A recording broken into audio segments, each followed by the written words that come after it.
Throughout the entirety of my life, I have been absolutely fascinated by fear. When I was younger, I would climb up very high trees alone, and I'd lean into that feeling of butterflies, that pit of dread. The higher and higher I would go, I'd feel this feeling more. And then when I would get to the top of these trees, I'd dare myself to jump out of them. I'd be up there for 10 to 15 minutes, just building this tension, really not wanting to jump, but feeling compelled to see what it could feel like, to see what is this thing holding me back. I was just incredibly curious about this emotion. And when I did jump and I landed, I'd feel almost like this cold liquid get poured throughout my body, and I was heightened. I had a heightened sense of things. I had this awareness, had this strength, had this mental clarity. And whatever that feeling was, I wanted to understand how to control that.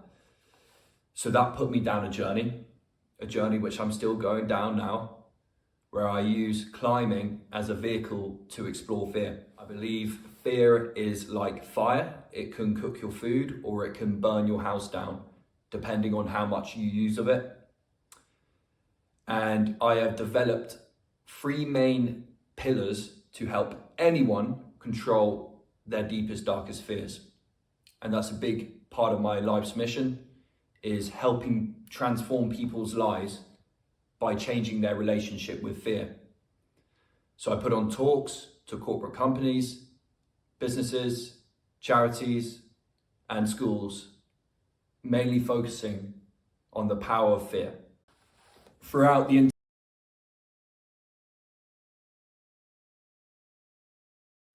Hello world, my name is George King. I'm 24 years old and I'm an extreme athlete. When I was younger, I was obsessed by this idea of doing something big. And I'd have this big list of hundreds of different dreams, and nothing was off limits. Everything from climbing Everest to swimming the Channel to crossing Antarctica. And I'd live through these dreams. I'd visualize them so much that I'd be there experiencing it. But I didn't have it yet, and that bothered me. 2013, I was on a school art trip, going from Oxford to London, and I was on the back of the bus, and I was looking out the window, and I saw the Shard for the first time. Intuitively, I wrote it down on the list, climb the Shard. I didn't think much of it for a number of years until I was 18 and I moved to London to live there, where I did my first reconnaissance on the Shard. And that initiated a 12-month period where I became obsessively driven with accomplishing my dream, of which on 8th of July 2019, I successfully did that. But unfortunately, as a result of me succeeding in my dream, I had to lose my freedom. I was then put in prison on a 6-month prison sentence at one of the harshest prisons in the country, HMP Pentonville. A lot of people ask me, well, did prison work? And the short answer to that question is no, prison didn't work. Of course it didn't deter me. It was a catalyst to everything I still do now. And when I came out of prison, I went straight to Spain and I ticked off 2 high buildings there. And now I spend my life traveling the world, climbing and base jumping off some of the world's tallest buildings. Alongside that, I have also presented my own TV show with Channel 4, along with producing an award-winning documentary with Channel 4 called The Boy Who Climbed the Shard, of which won Best Short Form Documentary in Britain in 2021. Hello world.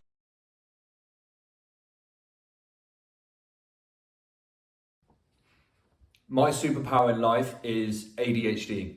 I absolutely love the fact that I have ADHD, and I strongly believe that society has a very strong misconception about neurodiversity. Society believes that these kinds of mindsets are disorders, but in my view, they are absolutely gifts when channeled correctly. Throughout my life, I've learned to channel my ADHD into hyper-awareness and hyper-focus without the use of medication. So a lot of my talks touch on these themes to give those who have neurodiversity tangible methods to help utilize their neurodiversity to their advantage and not cripple them.